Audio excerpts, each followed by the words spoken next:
lots to get to. Probably won't really get to all of it. We'll do our best. But I titled this message, The Same Old Sins, because there's nothing new under the sun, as Solomon once said. And the same stuff that plagued the Israelites is the same stuff that plagued the Corinthian church, is the same stuff that's going on here in America with people who claim to be Christians, or maybe were baptized in some church when they were really small and they don't really remember much past that. And they went to a VBS when they were 5 and they raised their hand. And so they just assume that all things are good. They've never really prayed since then. They've never really gone back to church. They've never really read the Bible. And so, but they still think that they're fine. And so I want to recap just quickly. Last week we talked about getting DQ'd, getting disqualified, that we don't want as Christians to do something that would disqualify our witness or disqualify us from seeing all that God has for us. And there's unfortunately, the text is littered throughout the Bible of people that really, really came close, like guys like Samson, who really just did whatever they wanted for the longest time, and then at the very end, turned back. We, as you know, are in the new covenant. We're not in the old covenant. We're not in the Mosaic law, but there's lots we can learn, and Paul's going to show us a few things about the Old Testament law in 1 Corinthians 10, but he's doing it to sort of show the Corinthian church the same old sins that are plaguing them and that had plagued Israel back in the day. There was a lot of pride in this church. Many thought that in this church, because they were Christian, they could pretty much live however they wanted, and they just throw out this phrase, Christian liberty. Well, why are you doing that? Christian liberty, I have liberty, I have freedom in Christ. I can do whatever I want. That was the sentiment that Paul was trying to correct here. Paul wanted to show them that even though they are Christians, God does not stand idle. He doesn't just watch people do stuff that are truly in his house, in his family, and just let them go and not deal. The theme of the past few chapters is that even though you do have Christian liberty, even though you are not subject to the Mosaic law, that there are times when you yield your rights for the betterment of brothers and sisters around you. There's times when you give certain things up because there's weaker Christians among you or younger Christians among you, and you go, hey, I don't want to stumble them. I don't want their faith to be shipwrecked because we're all doing this activity or whatever that may not even be that bad, but because of where they're at, it's going to derail them. And so it's about having this idea of a heart that wants to see people come to Christ no matter what. That's where we're all trying. If we're really in Christ, that's where we're trying to go in life. And as we grow and as we mature, we give certain things up, or we push certain things to the side, and we go, this is a weight that I don't need anymore. I'm gonna pursue God. So in verse 1 of chapter 10, Paul says, moreover, brethren, I do not want you to be unaware that all our fathers were under the cloud. All passed through the sea. All were baptized into Moses in the cloud and in the sea. Now, some people are like, well, what's the cloud? It's a charge on your iPhone statement. You know that, right? I don't know how I ever got this, but I don't remember signing up for it, but I've been paying like $1 for some cloud thing for like 10 years plus. I don't think I've ever used it once. But that's not the cloud we're talking about. We're talking about the cloud, the Shekinah glory, the glory of God in the Old Testament, in the Exodus, that led them away from the captivity of Pharaoh all the way to the Sinai, the Mount Sinai and beyond, that God would lead them with this thing they could physically see. Many don't recall. I mean, when you read some of specifically Exodus and Numbers, you go, whoa, that happened? I don't remember that. That's pretty rough. They didn't cover that in Sunday school. There's a lot of stuff they're not going to cover in Sunday school out of the book of Numbers, but they probably should. I know there's churches that definitely do. But this was God's protection, God's guidance, his presence to guide and protect, which was a cloud by day and a pillar of fire by night. And this is an amazing thing, because as I was one of these days, late July, it was like 112 or 13. And I'm looking up and I'm like, 20% chance, they say. These people, whoever these people are at weather.com, they were right 10% of the time this summer. And somehow these people are still employed. It's an unbelievable job being a weatherman. You'd think that a desert weatherman would be an easier job, but it's apparently not. But I was just waiting for any cloud to come. I'm like, this is Elijah. I can see one coming way in the distance. I'm like, please get up here. Please cool us off. Even if there's no rain, it provides immense relief. That's what these guys had. They were in a desert. They were in the wilderness. There were times when it was brutally hot in that area. If you know that area of the world, it's brutal. It is so hot. Northeast of Egypt, it is crazy hot. That place can be every bit as hot as this place, if not hotter. But God did something very special with this group that went through the Red Sea. In the same way, Paul's saying, I don't want you guys to be unaware that all of our fathers, all of the people before you, whether you're Jewish or not, you belong to the family of God, Israel, governed by God. If you say you're governed by Christ, you're part of that. All were under the cloud, all passed through the sea, all were baptized into Moses. There is a super cool analogy of what this looks like, what it did look like to them and what it looks like to me and you and to the Corinthian church. He says in verse 3, all ate the same spiritual food and all drank the same spiritual drink, for they drank of that spiritual rock that followed them, and that rock was Christ. There's so much in here that we just kind of have to brush the surface a little bit, but that they were immersed. They were, quote, baptized. They went through the waters. When you and I get baptized today, we go into water. We are immersed in the idea of the resurrection of Christ, that we join in. It's a spiritual principle. It's not always explained that well, but when people do this immersion and people are watching, people around are witnessing somebody go, hey, Jesus asked us to do this, therefore we're going to do it. That he's saying the Israelites were every bit as special to God as you guys are. And they went through serious stuff. They went through miracles that most people go, I can't even believe. I mean, there's people that try and explain away every miracle I'm talking about, from the Red Sea crossing to the manna to all of it. Oh, well, sometimes birds, the quail, they sometimes just like millions of them just fly over, northeastern Egypt and they just fall on the ground. And that's the quail they found. It's like, really? Have you ever seen that anywhere outside of an Alfred Hitchcock movie? Seriously? You will never see that anywhere. You will never see honeycomb cereal drop out of the sky and fall on the ground. Delicious cereal. Probably their manna was a little better. But they drank the same spiritual drink. God provided food in a desert. God provided water from a rock. God provided safe passage for millions of people through the Red Sea. And after, when they were gaining on them, he crushed them. So if you believe all of the Old Testament, you believe that these people were pretty special. Now, it wasn't the specialness of their work ethic or how much faith they had. It was the fact that God wanted to do something in their lives. And he wants to do something in the lives of anybody who would call upon the name of Christ. That's what he wants. And so the Israelites were given all of these things, the spiritual drink, the rock, which Paul calls Christ. David Lowery, who is an amazing 1 Corinthians scholar, says, it is possible that these blessings were intended by Paul to reflect the two ordinances of baptism and the Lord's Supper, which the Corinthians may have thought communicated a magical protection, like similar rites in some of the mystery religions. The Corinthians did seem to have a distorted view and practice of both of these ordinances, which required correction. This letter is a correction letter on many levels. There is some Q&A, if you will, but there's also a lot of correction because this church was really messed up.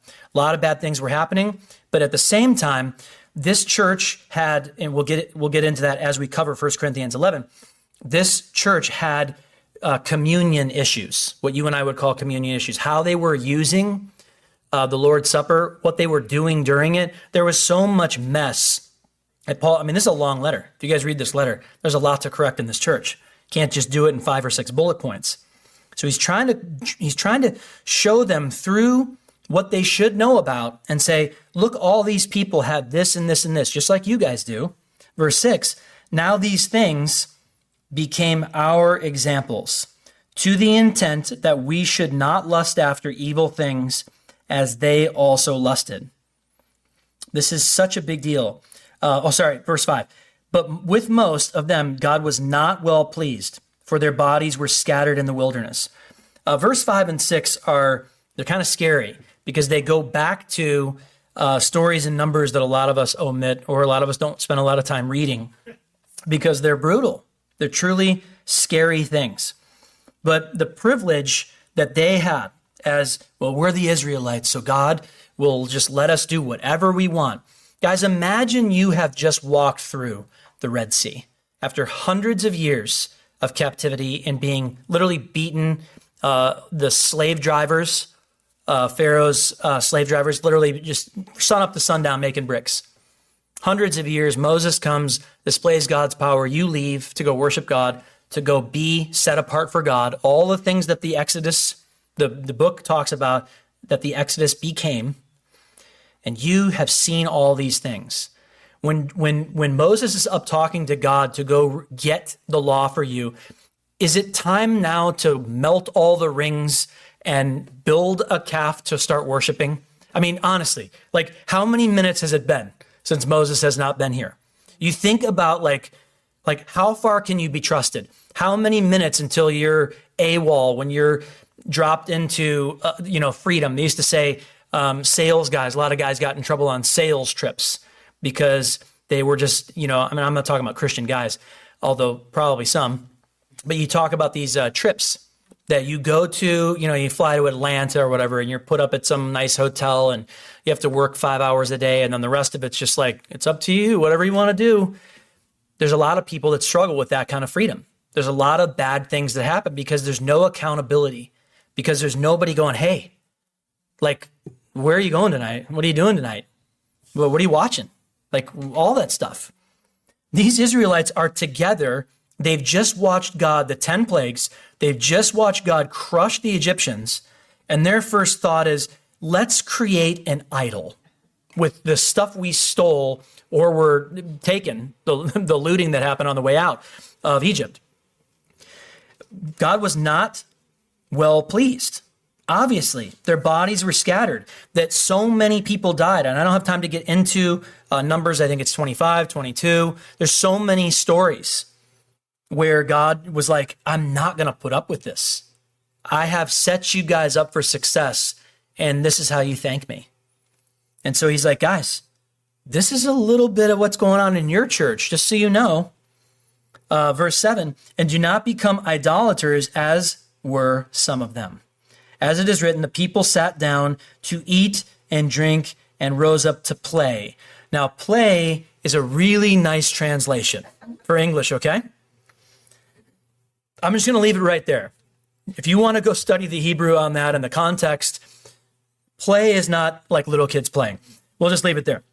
But lusting after evil things, the golden calf, all of the things that they did, waiting for God's word, basically on the tablets. Moses is up there. They're doing horrible things. They're playing with one another badly. We talked about meat sacrificed to idols. The context of the letter is some of these people are buying meat from a butcher shop, and it's inside of a temple where people brought those pieces of meat to be sacrificed to false gods, idols, if you will, Zeus. Let's just throw out a Greek mythology name. And so the people know that meat that they're buying was once sacrificed to something ultimately satanic because it's not God. Anything that's not God, that says it's little g God, is something that's false, meaning something of the enemy. And so some of these people were going in and buying meat. Some of these people were participating in the worship service that was going on because they're like, hey, it's cultural, like Mardi Gras. If you lived in New Orleans, you might be tempted to go to some of these things that they have in New Orleans. You're like, it's just kind of playful. It's not that big of a deal. It's harmless fun. I don't go out after 7 when things really get wild. I took my kids on accident to New Orleans a few months ago, and I was like, it's getting late, and it's Memorial Day, So no one's working. No one's really working in that town anyway.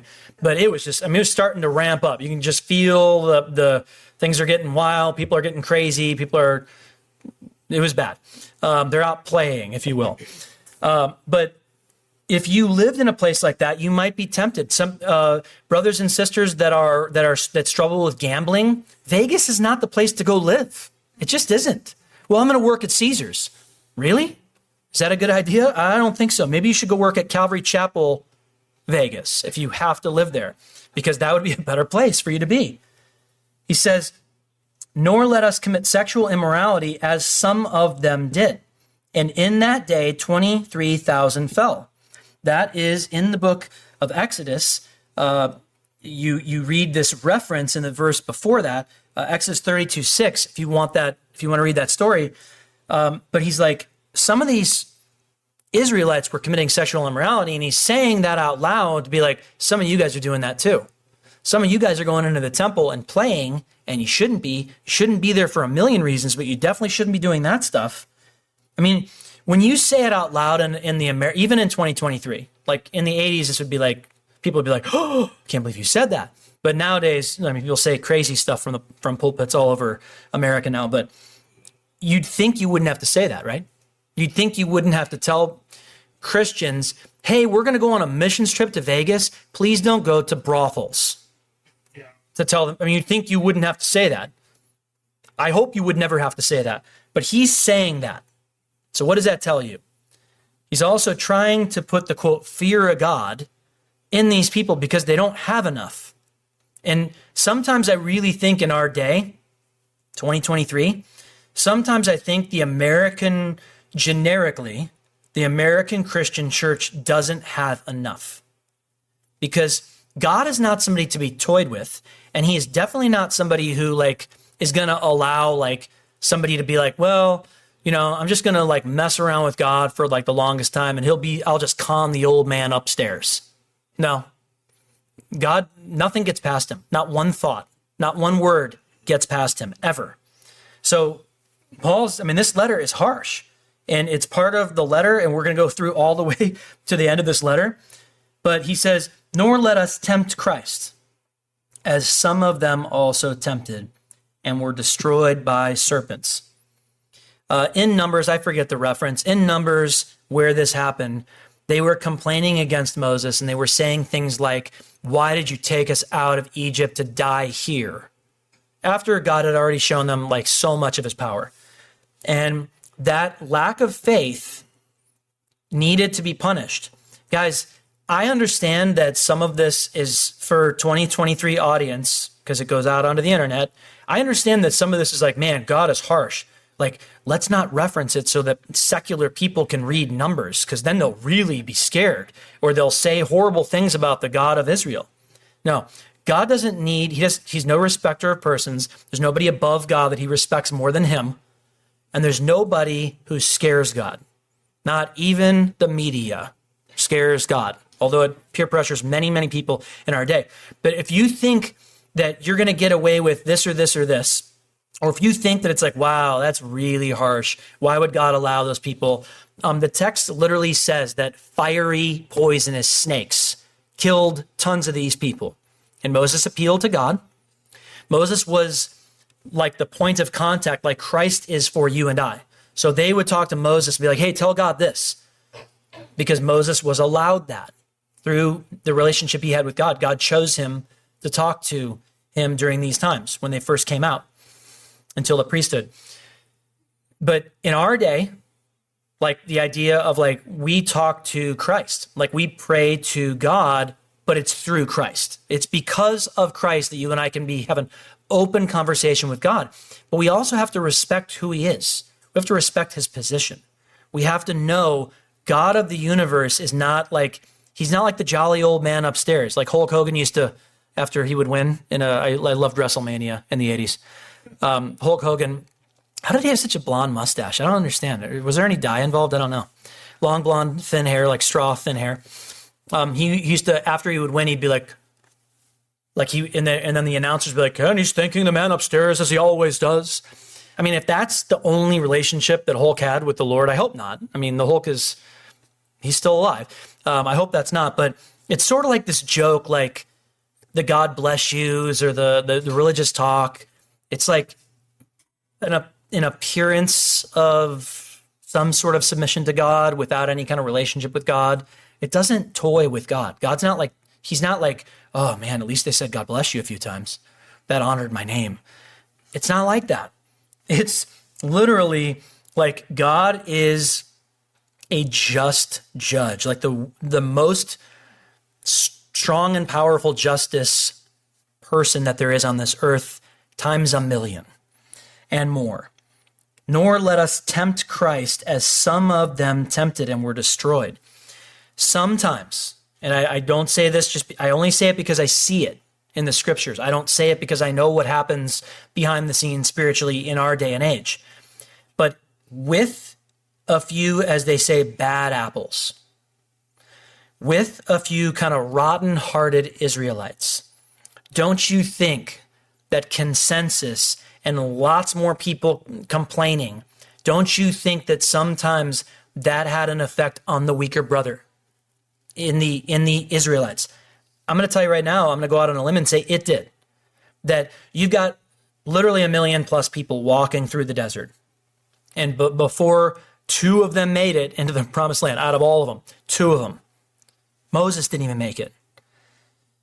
When you think about a group of people conspiring and saying, hey, we don't really buy this. We don't really want this. We just want to we're going to start a little coup and we're going to run back to Pharaoh and beg for our old jobs back. Some of those people will offend and make weak and hurt the weaker brothers within Israel. He's saying some of you guys are doing bad stuff in these Corinthian temples, and you will be dealt with. If you have nothing to worry about, praise God. That's awesome. If your heart's soft towards the Lord, praise God. That's great. But don't tempt Christ. Do not be a complainer, as some of them also complained and were destroyed by the destroyer. Sometimes, guys, in this grace age, we complain and we wonder, man, we've gotten away with complaining for a long time. It should never be something that you go, well, I can just complain for the rest of my life because God hasn't destroyed me yet. The opposite is where our heart should be. The opposite is like I have probably a little bit more of a fear of God in me just because of how I was raised and the church that I was raised in. And I actually I'm thankful for it because I think that it's a good thing to have that. But he says, some that complained in Israel were destroyed. Now, all these things happened to them as examples. So he's giving tons of examples. He's showing them all of Israel, who was so great, right? And a lot of Israel was destroyed, and 2 out of how many million made it? 2 made it into the promised land that Moses was tasked with getting these people to. And God just let them, fine, you guys aren't going to believe. Remember when Jesus said, there's too much disbelief for me to be able to do much. Paraphrase. That much complaining, that much anger, that much immorality, that much sin, that much whatever was going on with these people. No, you guys, you're going to stay here until you get it. And if you have to stay here and I take Joshua and Caleb, that's it. These youngsters, that's it. That's all that's going to make it. 2 out of millions. From the time that they left to the time that those guys got in, none of them made it. He says all these things happened as examples. They were written for our admonition, upon whom the end of the ages have come. Therefore, let him who thinks he stands take heed lest he fall. One of the most probably underrated scriptures. Take heed lest you fall. No temptation, we all know this one, no temptation has overtaken you except which is common to man. But God is faithful, who will not allow you to be tempted beyond what you can bear, what you are able, but with the temptation will also make the way of escape that you may able to bear it. It's been said that if Satan full on tempted us to his ability, that we'd be crushed in 2 seconds. Even Peter was told by Jesus, hey, Satan wants to sift you, man. Sifting anything means it goes through a grate, meaning it's done. And that's what a lot of people in this church, that's what was happening.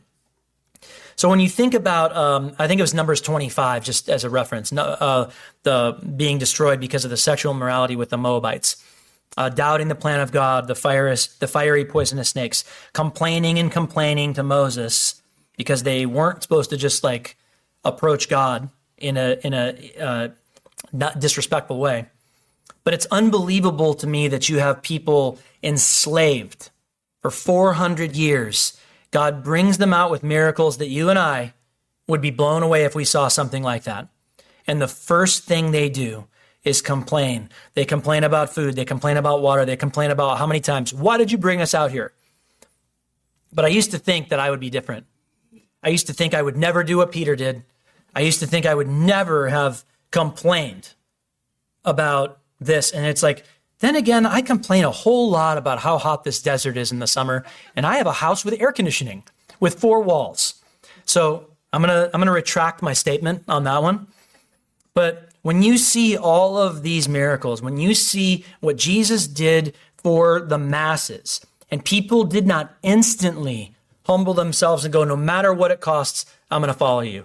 That tells you that signs and wonders are one thing. They are amazing. I'd love to see them. I think everybody would love to see miracles, but they don't convert the human pride. They just don't. Now, has anybody ever been converted by a sign? Sure. I'm sure that's happened. I would even say I know that that's happened, but I'm going to say I think that it's happened, definitely. But when you see the provision in the desert, when you see all of the things these folks saw, but you turn away from the one, when you turn away from God, that tells you something about our hearts, human beings. And I want to just throw this out as a closer of this. If you and I cling to our rights, I don't mean our constitutional rights, I mean our rights as Christians, then is Jesus your God, or is your right your God? That was David Guzik, and I botched the exact quote. But if we're like, no, that's my right. Like if somebody says to you, hey, I understand, I used the illustration last week, like if we did poker night here, if we're like, well, the church needs new windows, let's do poker, because the house always takes 9% net, right? So let's do poker night. And then we had people, God help me if we ever did something like that. But I would say we wouldn't do that. But once again, you just never know how evil somebody is. Hopefully you guys would leave the second you heard that hey, next to the Timothy house is poker night. Hopefully you'd never come back. But if we did that, like, let's just say we were idiotic enough to do that. And then somebody comes and they go, hey, I really struggle with gambling.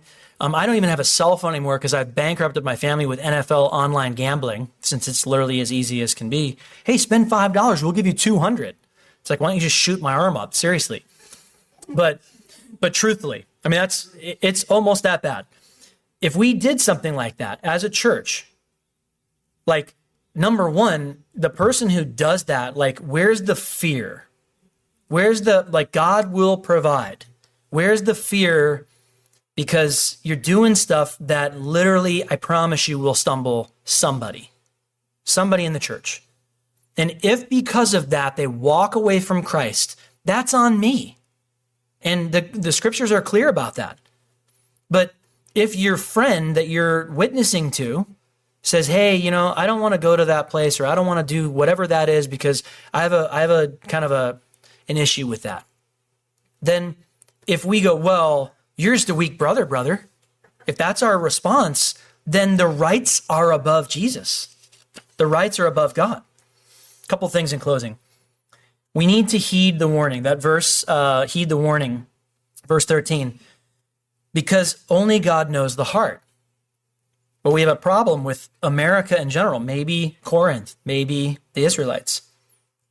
We live in an external culture. We live in a culture where everything is about externals. Everything's how you look on the inside, on the outside. And because so many people can present as humble, so many can present as hospitable, your heart could still be far from God, even though the reinforcements from other Christians is great. Seriously. You could have somebody who is really, really far from God, and yet everybody will tell you at their funeral, that was the most God-honoring person I ever knew. That was the most holy person I ever knew. That person's probably sitting on Jesus' right hand right now. But if God says when they face him, I never knew you, that's the scariest thing in the whole world, literally. And that's what Paul's really trying to get these people to know. Like, hey, some of you guys are okay, but a lot of this church is not okay.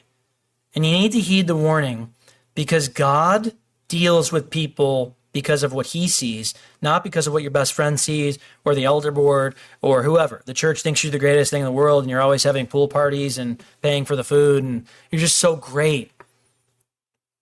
That is an awesome thing. But if that's the only thing, there's something very much lacking. Lastly, in many ways, and I've thought this my whole life, in many ways, the biggest miracle that God can do is to soften a human heart. That's a bigger miracle than mountains moving. We see thousands of examples, not only in Scripture, but in our own day, of the wickedness and hardness of people's hearts. Sometimes looking at the Red Sea parting is a small miracle when compared to the human heart yielding completely to God. Truly yielding to God. Let's pray. Lord, as we look at a difficult passage, a passage that calls all humanity onto the carpet, help us not to dismiss it. Help us to really let it land. Let it get in like good soil of hearts. Help us to take these words and heed them, not around people, but around you, in the alone times, in the times when it's just us and you. And God, do a work. Revive dead hearts. God, whoever needs to hear that part, whoever needs to come to you, come back to you, God, that they would simply acknowledge it and ask for it. That they would simply call out to you and say, I need you, Lord. God, there's so many things in our culture that are crazy and wrong and out of line, but help us to see the real deal. Help us to see that the revival starts in our own hearts first. In Jesus' name, amen.